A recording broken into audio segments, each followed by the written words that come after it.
everyone! I'm back again. So, medyo natagal-tagalan na naman talaga before yung huli talaga nating video.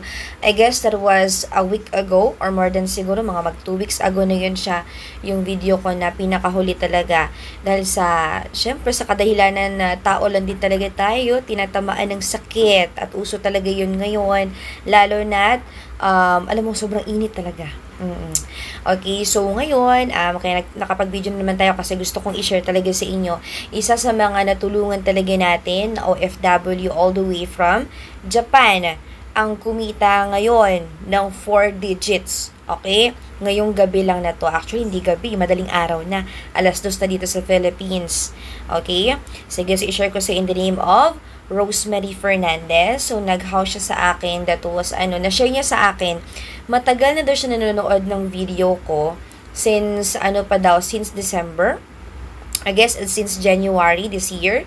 Oo, so matagal na nakita yung mga videos ko. But just so happy na medyo natagalan na talaga nung natagalan na parang nagkaroon siya ng lakas ng loob para sumubok or mag-inquire.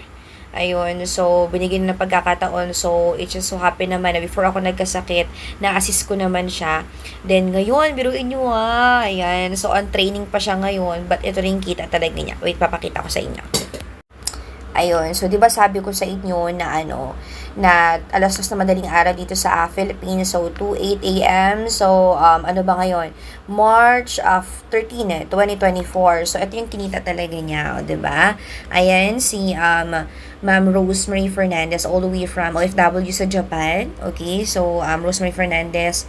Okay, then verified na siya. Okay, verified. Then kumita lang naman siya ng 8,000 pesos. Okay, so wag kayong mag-alala. Huwag kayong mag-alala kasi actually hindi pa talaga ubos. Ayan, so meron pa akong dalawa. So, i-update ko kayo. I-update ko kayo kung ilan yung kikitain niya pagkatapos ko tong ma-encode. Okay, update ko talaga kayo kung magkano.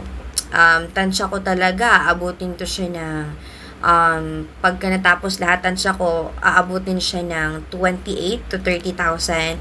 So, let's see. Okay, update ko talaga kayo.